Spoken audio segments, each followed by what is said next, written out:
ಬೆಂಗಳೂರಿನ ಗುಂಡಿಯೂರ ಅನ್ನುವಂತಹ ಪ್ರಶ್ನೆ ಮಾಡಬೇಕಾದಂತಹ ಪರಿಸ್ಥಿತಿ ಇದೀಗ ಬಂದಿದೆ. ಕಾರಣ ಹೆಜ್ಜೆ ಹೆಜ್ಜೆಗೂ ಕೂಡ ಗುಂಡಿಗಳೇ ಕಾಣಸಿಗುತ್ತವೆ. ಇದಕ್ಕೆ ಸಲ್ಯೂಷನ್ ಅನ್ನೋದೇ ಇಲ್ವಾ ಅನ್ನುವಂತಹ ಪ್ರಶ್ನೆ.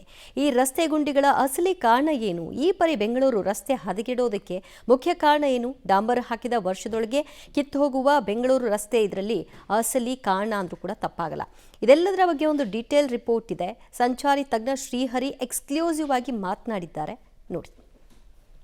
ಬೆಂಗಳೂರಿನಲ್ಲಿ ಯಾವ ರಸ್ತೆಗೆ ಹೋದ್ರೂ ಈಗ ರಸ್ತೆಗಳೇ ಕಾಣಿಸಲ್ಲ, ಬದಲಾಗಿ ನಮಗೆ ಗುಂಡಿಗಳ ದರ್ಶನ ಆಗ್ತಾ ಇದೆ.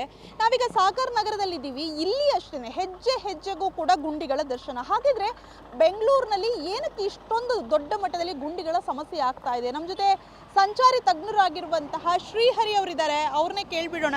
ಸರ್, ಇವಾಗ ನಮಗಂತೂ ಟೆನ್ಷನ್ ಆಗೋಗ್ಬಿಟ್ಟಿದೆ. ದಿನ ಅದನ್ನೇ ಕವರೇಜ್ ಮಾಡಿ ಯಾವ ರೋಡ್ಗೆ ಹೋದ್ರೂ ಗುಂಡಿಗಳು. ಸೊ ಎಕ್ಸ್ಪರ್ಟ್ಗಳು ತಾವು, ಯಾಕೆ ಬೆಂಗಳೂರಿನಲ್ಲಿ ಇಷ್ಟೊಂದು ರಸ್ತೆಗಳಲ್ಲಿ ಗುಂಡಿ ಬೀಳ್ತಾ ಇದೆ? ಏನು ಸಮಸ್ಯೆ ಆಗ್ತಾ ಇರೋದು ಅಸಲಿಗೆ? ಈಗ ಏನಾಗ್ತದೆ ಅಂದರೆ ನೋಡಿ, ಇದು ಫಸ್ಟು ಇದೆಲ್ಲ ನೋಡಿ, ಇಲ್ಲ ಕಿತ್ತು ಬರೋ ಅಂಥದ್ದು. ಇದೆಲ್ಲ ಕಿತ್ತು ಬರ್ತಾ ಇರ್ತದೆ. ಗುಂಡಿ ಬಿದ್ದಿತ್ತು ಅಂತ ಕಾಣಿಸುತ್ತೆ. ಆ ಹಿಂದೆ ಗುದ್ದೆ ಬಿಟ್ಟರೆ ಸರಿಯಾಗಿ ಮುಚ್ಚಿಲ್ಲ ಇವರು. ಸೊ ಅದನ್ನ ಅದ್ರ ಬದಲು ದೊಡ್ಡದಾಗಿದೆ ಇದು. ನೋಡಿ, ಇಲ್ಲಿ ಚಿಕ್ಕದಾಗಿ ಕಾಣ್ತಾ ಇದೆ ಇಲ್ಲೊಂದು. ಈ ಚಿಕ್ಕದಾಗದು ನಾಳೆ ದಿನ ಹಂಗೆ ಬಿಟ್ಟರೆ ಸೊ ದೊಡ್ಡದಾಗತ್ತದ ಅವನಿಗೆ ಹೋಗ್ತಾ ಇರ್ತದೆ, ಸ್ಪ್ರೆಡ್ ಆಗ್ತಾ ಇರುತ್ತೆ. ಲೂಸ್ ಪಾರ್ಟಿಕಲ್ಸ್ ಥರ ಲೂಸ್ ಆಗಿರುತ್ತೆ. ಇದು ಯಾಕೆ ಬೀಳುತ್ತೆ ಗುಂಡಿ ಬೆಂಗಳೂರಿನಲ್ಲಿ ಮಾತ್ರ ಅಂತಂದರೆ ಸರಿಯಾಗಿ ಪ್ರಪೋರ್ಷನ್ ಮಾಡಲ್ಲ ಇವರು. ಈಗ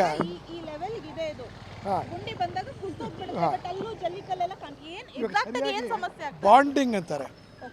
ನೀವು ಜಸ್ಟ್ ಲೈಕ್ ನಿಮಗೆ ಎಕ್ಸಾಂಪಲ್ ಕೊಡಬೇಕಾದ್ರೆ ಪುರಿ ಉಂಡೆ, ರವೆ ಉಂಡೆ ಎಲ್ಲ ಮಾಡ್ತೀವಿ ನಾವು. ಅದು ಹೆಂಗೆ ರೌಂಡಾಗಿರುತ್ತೆ ಅಂದರೆ ಬಾಂಡ್ ಚೆನ್ನಾಗಿರುತ್ತೆ. ಅದೇ ನಾವು ಮನೆ ಒಳಗೆ ಮಾಡೋದ್ರಿಂದ ಕ್ಲೀನಾಗಿ ಅಂಟು ಅಂತೀವಿ ನಾವು, ಅದು ಮಾಡ್ತೀವಿ ನಾವು. ಆದರೆ ಈ ಅಂಟು ಹಾಕಬೇಕಾದ್ರೆ ಕರೆಕ್ಟಾಗಿರಬೇಕು. ಗಮ್ ಅನ್ನೋದು ಕರೆಕ್ಟಾಗಿರಬೇಕು. ಇದು ಗಮ್ ಅನ್ನೋದು ಬಿಟಮಿನ್. ಬಿಟಮಿನ್ ಯಾವಾಗಲೂ ಅದು ಕಾಸ್ಟ್ಲಿ, ಅದು ಇಂಡಿಯಾದಲ್ಲಿ ಸಿಗೋದಿಲ್ಲ, ಅದು ಗಲ್ಫಲ್ಲಿ ಸಿಗುತ್ತೆ, ಅಲ್ಲಿಂದ ತರಬೇಕು ನಾವು. ಇದಕ್ಕೋಸ್ಕರ ಏನು ಮಾಡ್ತಾರೆ, ಇದನ್ನು ಆದಷ್ಟು ಕಮ್ಮಿ ಬೆಲೆಗೆ ಕಮ್ಮಿ ಇದನ್ನು ಯೂಸ್ ಮಾಡ್ತಾರೆ. ಈ ಕಮ್ಮಿ ಯೂಸ್ ಮಾಡೋದ್ರಿಂದ ಏನಾಗುತ್ತೆ, ಜನರಲ್ಲಿಗೆ ಸಾಕಷ್ಟು ಇಲ್ಲದೆ ಇರೋದ್ರಿಂದ ಅದಕ್ಕೆ ಮಳೆ ಬಂದರೆ, ನೀರು ಬಂದರೆ ಸ್ಪ್ಲಿಟ್ ಆಗುತ್ತದು. ಸ್ಟ್ರಿಪ್ಪಿಂಗ್ ಅಂತೀವಿ ಅದನ್ನು ಇಂಗ್ಲೀಷ್ನಲ್ಲಿ. ಸ್ಟ್ರಿಪ್ ಆಗುತ್ತದು. ಸ್ಟ್ರಿಪ್ ಆದ ತಕ್ಷಣ ಏನಾಗುತ್ತೆ, ಈ ಕಲ್ಲುಗಳೆಲ್ಲ ಬರೋಕ್ಕೆ ಶುರು ಆಗುತ್ತೆ. ಆದರೆ ಬಂದು ದೊಡ್ಡದಾಗ್ತಾ ಹೋಗುತ್ತೆ ಗುಡ್ಡೆ. ಇದು ವಿಟಮಿನ್ ಸಮಸ್ಯೆಯಿಂದಲೇ ಹೀಗಾಗ್ತಿರೋದು ಬೆಂಗಳೂರಿಗೆ.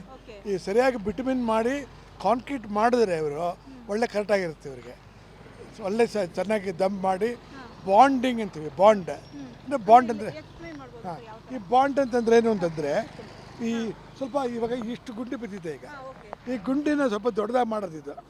ಸ್ವಲ್ಪ ಯಾವಾಗಲೂ ಗುಂಡಿನ ಸ್ವಲ್ಪ ದೊಡ್ಡದು ಮಾಡ್ತಾರೆ, ಕೆಳಗಡೆನೂ ಆಗಿರ್ತಾರೆ, ಸುತ್ತಲೂ ಆಗಿರ್ತಾರೆ. ಅಂದರೆ ಅಟ್ಯಾಚ್ಮೆಂಟು ಸರಿಯಾಗಿರಲಿ ಅದಕ್ಕೆ ಅಂತ ಯೂಶಲಾಗಿ. ಇದು ಇರೋದ್ರಿಂದ ಏನಾಗುತ್ತೆ ಅಂತಂದರೆ, ಈ ಥರ ಗುಂಡಿಗಳಲ್ಲಿ ಸ್ವಲ್ಪ ಜನರಲಾಗಿ ಒಂದು ಗುಂಡಿ ಮುಚ್ಚೋದು ಸುಮಾರು 1.5 ವರ್ಷ 2 ವರ್ಷ ಬರುತ್ತೆ. ಒಂದು ಗುಂಡಿ ಮುಚ್ಚಿದ್ರೆ ಮಣ್ಣು ತಂದು ಸುರಿತಾರಲ್ಲ ಸರ್, ಹೇಗೆ ಗುಂಡಿ ಮುಚ್ಚೋದಕ್ಕೂ ವಿಧಾನಗಳಿದಾವೆ. ಸರಿಯಾಗಿ ಮಾಡಿ ಸ್ವಲ್ಪ ತೆಗಿಬೇಕಿದೆ. ಇವಾಗ ಇದೇ ಇಷ್ಟು. ಈಗ ಇಲ್ಲಿ ಒಂದು ಹೊಸ ಕೆಲಸ ಮಾಡಬೇಕು ಅಂದ್ಕೊಳ್ಳೋಣ. ಈಗ ಅಂದರೆ ಮೇಲೆ ಪದರಗಳನ್ನೆಲ್ಲ ತೆಗಿಬೇಕು. ಬಟ್ ಇವ್ರೇನು ಮಾಡ್ತಾರೆ, ಇಲ್ಲೇ ತಂದು ಸುರಿತಾರೆ, ಇದ್ರ ಮೇಲೆ ಸುರಿತಾರೆ. ಸ್ವಲ್ಪ ಒಂದು ಪದರ ಲೇಯರ್ ಅಂತ ಇದೆ. ಆ ಒಂದು ಪದರ ತೆಗೆದುಬಿಟ್ಟು ಜಾಸ್ತಿ ತೆಗಿಬೇಕು ಸ್ವಲ್ಪ. ಅವಾಗ ಅಲ್ಲಿಂದ ಬಾಂಡ್ ಆಗ್ತಾ ಬರುತ್ತೆ. ಇದು ಏನು ಮಾಡ್ತಾರೆ ಇವರು, ಇದನ್ನು ಸರಿಯಾಗಿ ತುಂಬಲ್ಲ. ಎಡ್ಜು ಜಾಯಿಂಟ್ ಇದೆ ನೋಡಿ, ಇದೆಲ್ಲ ವೀಕ್ ಪಾಯಿಂಟ್ಗಳಿದೆಲ್ಲ. ಈ ಜಾಯಿಂಟ್ಗಳು ಸರಿಯಾಗಿಲ್ಲದೆ ಇರೋದ್ರಿಂದ ಕರೆಕ್ಟಾಗಿ ಇದು ಆಗಲ್ಲ.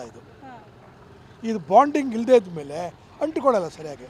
ಅಂಟ್ಕೊಳ್ಳೋದಾದ್ಮೇಲೆ ನೀರು ಅನ್ನೋದು ಸ್ಟ್ರಿಪ್ಪಿಂಗು. ನಮಗೆ ನೀರು ಹೆಂಗೆ ಮುಖ್ಯನೋ ಅದಕ್ಕೆ ನೀರು ಇಲ್ದೇ ವಿಟಮಿನ್ ಕಾಸ್ಟ್ಲಿ ಅಂದ್ರಲ್ಲ, ಇವ್ರು ಒಂದೊಂದು ರೋಡ್ಗೆ ಸಿಕ್ಕಾಪಟ್ಟೆ ತಗೋತಾರಲ್ಲ ಸರ್, 1,100 ಕೋಟಿ ಬರೀ ಗುಂಡಿ ಮುಚ್ಚೋದಕ್ಕೆ. ಬಿಲ್ ಮಾಡೋಕ್ಕದು, ಅದು ಬಿಲ್ ಮಾಡೋಕ್ಕೆ ಮಾಡ್ತಾರೆ ಅಷ್ಟು ರೇಟ್. ಬಿಲ್ ಮಾಡ್ತಾರೆ. ಬಿಲ್ ಮಾಡೋದು ಅಷ್ಟು ಮಾಡ್ತಾರೆ. ಪಾಪ ಅವ್ರದ್ದು ಅದು ಕಾಂಟ್ರಾಕ್ಟ್ರದ್ದು ಕಿಕ್ ಬ್ಯಾಕು ಅದಕ್ಕೆ ಬೇಕಾದಷ್ಟು ಇರ್ತದೆ ಇಲ್ಲಿ. ಸೊ ಅದರಿಂದ ಏನು ಮಾಡ್ತಾರೆ ಅಂದರೆ 5.5% ವಿಟಮಿನ್ ಹಾಕ್ತೀವಿ ಯೂಶಲಾಗಿ. ಒಳ್ಳೆ ಸ್ಟ್ರೆಂತ್ ಬೇಕು ಅಂತಂದರೆ 5.5% ಅಂದರೆ ಎಷ್ಟು ಹೋದೀವೋ ಅದರ 5ರಷ್ಟು ಕೊಡಬೇಕು. ಮಿಕ್ಕಿದೆಲ್ಲ ಸಾಯಿಲ್ಲು, ಸ್ಯಾಂಡು. ಇಲ್ಲೆಲ್ಲ ಭಾಳ ಕಮ್ಮಿ ಮಾಡ್ತಾರೆ. ಮೊದಲು 2.5-3 ಮಳೆ ಹಾಕಲ್ಲ, ಅರ್ಧಕ್ಕರ್ಧ ಇಳಿಸ್ತಾರೆ. ಅರ್ಧಕ್ಕರ್ಧ ಇಳಿಸೋದ್ರಿಂದ ಇದು ಒಂದು ಮಳೆ ಬಂದರೆ ಈ ಥರ ಬರುತ್ತದೆ. ಇದು ಮುಖ್ಯವಾದದ್ದು. ಏನು ಸಲಹೆ ಕೊಡ್ತೀರಾ ಸರ್? ಇದು ಏನು ಮಾಡುತ್ತೆ ಅಂದರೆ, ಇದು ಜನರಲ್ಲಾಗಿ ಇದು ಭಾಳ ಸಿಂಪಲ್ಲು. ಇದು ಬಿದ್ದಿದೆ. ಈಗ ಇದ್ರ ಮೇಲೆ ನಾವು ಮುಚ್ಚಬೇಕು. ಇದನ್ನು ಮುಚ್ಚು ಸ್ವಲ್ಪ ಅಗಲವಾಗಿ ಮಾಡ್ಕೋಬೇಕು. ಇನ್ನು ಡೆಪ್ತು ಮಾಡ್ಕೋಬೇಕು. ಒಂದು ಪದರ ಬರಬೇಕು. ಅದ್ರ ಮೇಲೆ ಕ್ಲೀನಾಗಿ ಹಾಕಿ 2-3 ಲೇಯರ್ ಹಾಕ್ಬೇಕು. ಅದ್ಮೇಲೆ ಎಷ್ಟೇ ಥಿಕ್ನೆಸ್ ಇದ್ರೂ ಕೂಡ 2-3 ಲೇಯರ್ ಹಾಕಿ ಒಂದೊಂದು ಲೇಯರ್ನು ಟ್ಯಾಂಪ್ ಮಾಡಬೇಕು. ಚೆನ್ನಾಗಿ ಟ್ಯಾಂಪ್ ಈಗ ಸರ್ ಕಳಪೆ ಕಾಮಗಾರಿ ಅಂತ ಅದು ಗೊತ್ತಾಗ್ತಿದೆ ನೀವು ಹೇಳ್ದಂಗೆ. ಬಟ್ ಈಗ ಈ ಊರಲ್ಲೇ ಗುಣಮಟ್ಟ ಪರಿಶೀಲನೆ ಮಾಡೋ ಅಧಿಕಾರಿಗಳೆಲ್ಲ ಇರ್ತಾರಲ್ಲ ಸರ್. ಇರ್ತಾರಲ್ಲ, ಅಲ್ಲಿನವರೇ ಇರ್ತಾರೆ. ಅವರು ಬೇರೆ ಕಡೆ ಥರ್ಡ್ ಪಾರ್ಟಿ ಆಡಿಟಿಂಗ್ ಅಂತ ಇರುತ್ತೆ. ಬಟ್ GBA ಅಧಿಕಾರಿಗಳು ಕೂಡ ಬರ್ತಾರಲ್ಲ. ಅವರು ಬಂದು ಅವ್ರಿಗೆ ಮ್ಯಾಚ್ ಫಿಕ್ಸ್ ಮಾಡಿಬಿಟ್ಟಿರ್ತಾರೆ. ಸೊ ಅದರಿಂದ ಅವರೆಲ್ಲ ಚೆನ್ನಾಗಿದೆ ಸರ್ಟಿಫಿಕೇಟ್ ಕೊಟ್ಟು ಹೊರಟೋಗ್ತಾರೆ ಅವರು. ಸೊ ಅದ್ರ ಏನಾಗ್ತದೆ ಅಂತಂದರೆ ಅಲ್ಟಿಮೇಟ್ಲಿ ದಿನಕ್ಕೆ ನಿಮ್ಗೆ ಏನು ಬೇಕೋ ಬೇಡವೋ ಅದಿರಲ್ಲ, ಒಟ್ಟಲ್ಲಿ ಚೆನ್ನಾಗಿದೆ ಅಂತೀವಿ. ಅದು ಭಾಳ ಇಂಪಾರ್ಟೆಂಟ್ ಇದರಲ್ಲಿ. ಇದಿಷ್ಟು ಸಂಚಾರಿ ತಜ್ಞರಾಗಿರುವಂತಹ ಶ್ರೀಹರಿ ಅವರು ಹೇಳ್ತಾ ಇರುವಂತಹ ಮಾತು. ಕ್ಯಾಮ್ರಾ ಪರ್ಸನ್ ರವಿ ಜೊತೆ ಪವಿತ್ರ ಕಡ್ತಲ, ಪಬ್ಲಿಕ್ ಟಿವಿ, ಬೆಂಗಳೂರು.